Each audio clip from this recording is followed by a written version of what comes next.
أعوذ بالله من الشيطان الرجيم. بسم الله الرحمن الرحيم. سبحان الذي أسرى بعبده ليلا من المسجد الحرام إلى المسجد الأقصى الذي باركنا حوله لنريه من آياتنا إنه هو السميع البصير. وآتينا موسى الكتاب وجعلناه هدى لبني إسرائيل ألا تتخذوا من دوني وكيلا ذرية من حملنا مع نوح إنه كان عبدا شكورا. وقضينا إلى بني إسرائيل في الكتاب لتفسدن في الأرض مرتين ولتعلن علوا كبيرا. فإذا جاء وعد أولاهما بعثنا عليكم عبادا لنا أولي بأس شديد فجاسوا خلال الديار وكان وعدا مفعولا. ثم رددنا لكم الكرة عليهم وأمددناكم بأموال وبنين وجعلناكم أكثر نفيرا. إن أحسنتم أحسنتم لأنفسكم وإن أسأتم فلها. فإذا جاء وعد الآخرة ليسوءوا وجوهكم وليدخلوا المسجد كما دخلوه أول مرة وليتبروا ما علوا تتبيرا. عسى ربكم أن يرحمكم وإن أتم أدنا وجعلنا جهنم للكافرين حسيرا. إن هذا القرآن يهدي للتي هي أقوم ويبشر المؤمنين الذين يعملون الصالحات أن لهم أجرا كبيرا وأن الذين لا يؤمنون بالآخرة أعتدنا لهم عذابا أليما. ويدعو الإنسان بالشر دعاءه بالخير وكان الإنسان عجولا. وجعلنا الليل والنهار آيتين فمحونا آية الليل وجعلنا آية النهار مبصرة لتبتغوا فضلا من ربكم ولتعلموا عدد السنين والحساب وكل شيء فصلناه تفصيلا. وكل إنسان ألزمناه طائره في عنقه ونخرج له يوم القيامة كتابا يلقاه منشورا. اقرأ كتابك كفى بنفسك اليوم عليك حسيبا.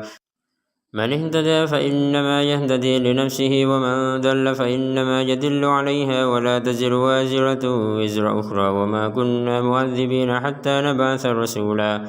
وإذا أردنا أن نهلك قرية أمرنا متر فيها فسكوا فيها فحق عليها القول فدمرناها تدميرا.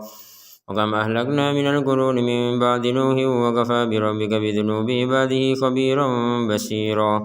من كان يريد العاجلة عجلنا له فيها ما نشاء لمن نريد ثم جعلنا له جهنم يصلاها مذموما مدحورا. ومن أراد الآخرة وسعى لها سعيها وهو مؤمن فأولئك كان سعيهم مشكورا. كلا نمد هؤلاء وهؤلاء من عطاء ربك وما كان عطاء ربك محذورا. انظر كيف فضلنا بعضهم على بعض وللآخرة أكبر درجات وأكبر تفضيلا. لا تجعل مع الله إلها آخر فتقعد مذموما مخذولا. وقضى ربك ألا تعبدوا إلا إياه وبالوالدين إحسانا. إما يبلغن عندك الكبر أحدهما أو كلاهما فلا تقل لهما أف ولا تنهرهما وقل لهما قولا كريما.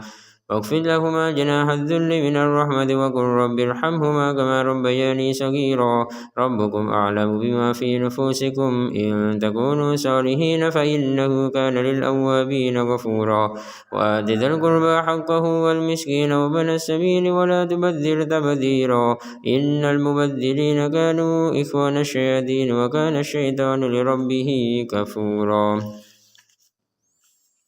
وإما تعرضن عنهم ابتغاء رحمة من ربك ترجوها فقل لهم قولا ميسورا. ولا تجعل يدك مغلولة إلى عنقك ولا تبسطها كل البسط فتقعد ملوما محسورا. إن ربك يبسط الرزق لمن يشاء ويقدر إنه كان بعباده خبيرا بصيرا. ولا تقتلوا أولادكم خشية إملاق نحن نرزقهم وإياكم إن قتلهم كان خطأ كبيرا. مسطورا ولا تقربوا الزنا إنه كان فاحشة وساء سبيلا ولا تقتلوا النفس التي حرم الله إلا بالحق ومن قتل مظلوما فقد جعلنا لوليه سلطانا فلا يسرف في القتل إنه كان منصورا ولا تقربوا مال اليتيم إلا بالتي هي أحسن حتى يبلغ أشده وأوفوا بالعهد إن العهد كان مسؤولا وأوفوا الكيل إذا كلتم وزنوا بالقسطاس المستقيم ذلك خير وأحسن تأويلا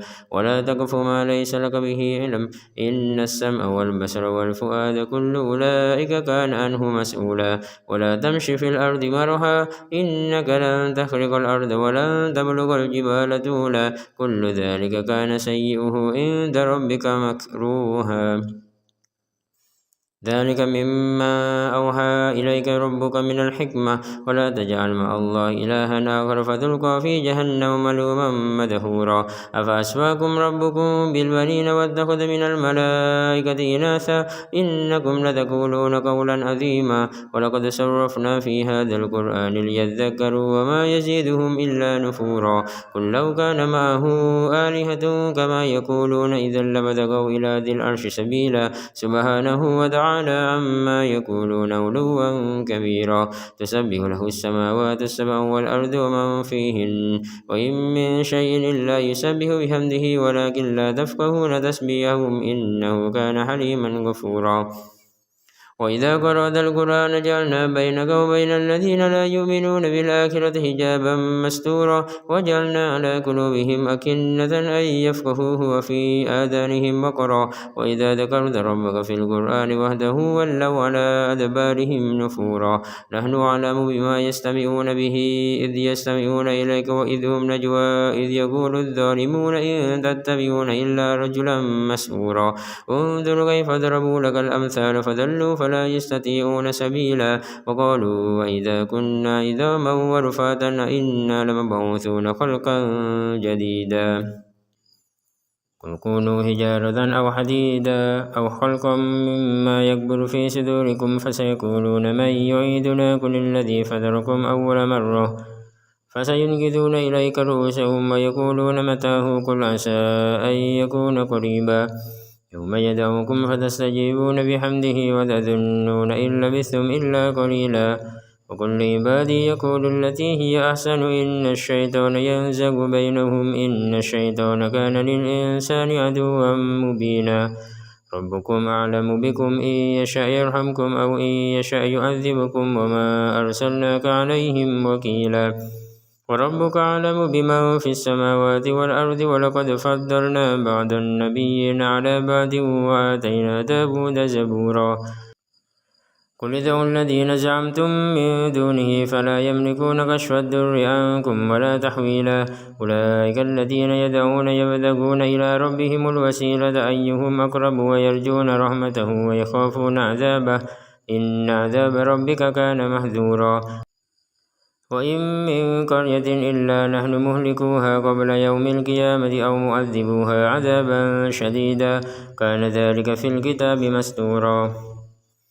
وما منعنا أن نرسل بالآيات إلا أن كذب بها الأولون وآتينا ثمود الناقة مبصرة فظلموا بها وما نرسل بالآيات إلا تخويفا وإذ قلنا لك إن ربك أحاط بالناس وما جعلنا الرؤيا التي أريناك إلا فتنة للناس والشجرة الملعونة في القرآن ونخوفهم فما يزيدهم إلا طغيانا كبيرا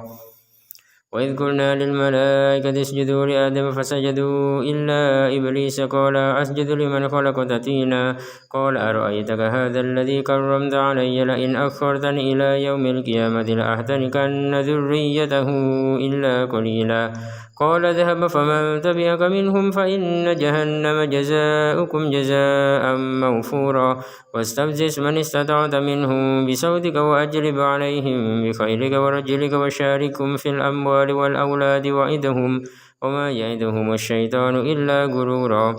إن عبادي ليس لك عليهم سلطان وكفى بربك وكيلا ربكم الذي يسجي لكم الفلك في البحر لتبتغوا من فضله إنه كان بكم رحيما وإذا مسكم الضر في البحر ضل من تدعون إلا إياه فلما نجاكم إلى البر أعرضتم وكان الإنسان كفورا أفأمنتم أن يخسف بكم جانب البر أو يرسل عليكم حاسبا ثم لا تجدوا لكم وكيلا أم أمنتم أن يعيدكم فيه تارة أخرى فيرسل عليكم قاصفا من الريح فيهلككم بما كفرتم ثم لا تجدوا لكم علينا به تبيعا ولقد كرمنا بني آدم وحملناهم في البر والبحر ورزقناهم من الطيبات وفضلناهم على كثير ممن خلقنا تفضيلا يوم ندعو كل أناس بإمامهم فمن أوتي كتابه بيمينه فأولئك يقرؤون كتابهم ولا يظلمون فتيلا ومن كان في هذه أعمى فهو في الآخرة أعمى وأضل سبيلا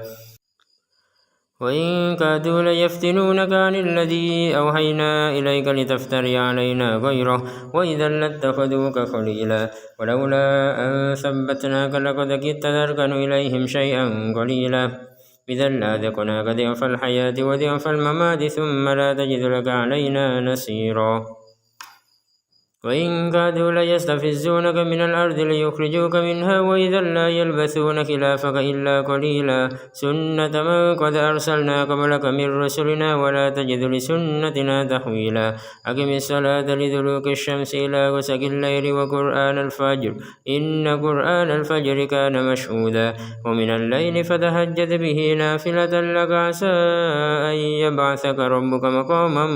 محمودا وقل رب أدخلني مدخل صدق وأخرجني مخرج صدق واجعل لي من لدنك سلطانا نصيرا وقل جاء الحق وزهق الباطل إن الباطل كان زهوقا وننزل من القرآن ما هو شفاء ورحمة للمؤمنين ولا يزيد الظالمين إلا خسارا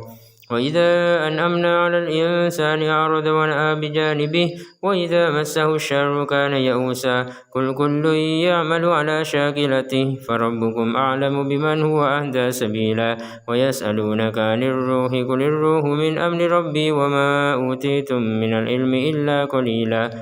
ولئن شئنا لنذهبن بالذي أوحينا إليك ثم لا تجد لك به علينا وكيلا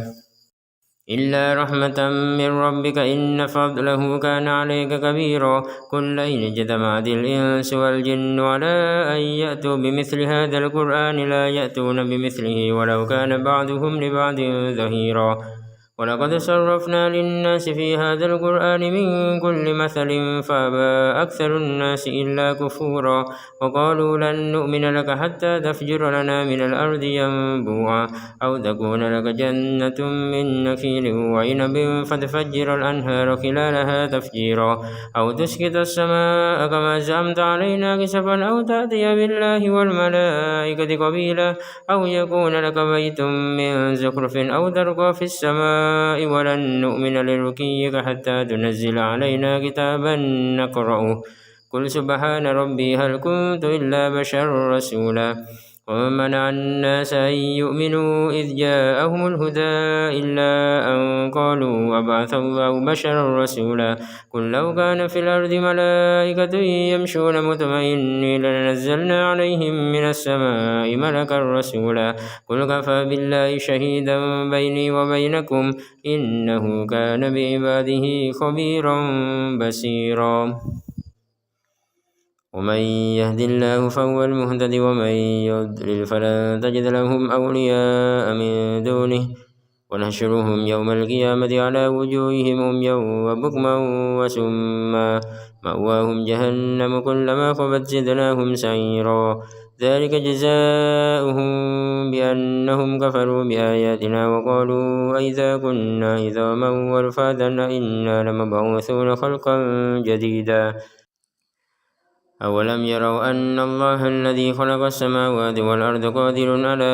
أن يخلق مثلهم وجعل لهم أجلا لا ريب فيه فأبى الظالمون إلا كفورا قل لو أنتم تملكون خزائن رحمة ربي إذا لأمسكتم خشية الإنفاق وكان الإنسان قتورا ولقد آتينا موسى 9 آيات بينات فاسأل بني إسرائيل إذ جاءهم فقال له فرعون إني لأظنك يا موسى مسحورا قال لقد علمت ما أنزل هؤلاء إلا رب السماوات والأرض بصائر وإني لأظنك يا فرعون مثبورا فأراد أن يستفزهم من الأرض فأغرقناه ومن معه جميعا وقلنا من بعده لبني إسرائيل اسكنوا الأرض فإذا جاء وعد الآخرة جئنا بكم لفيفا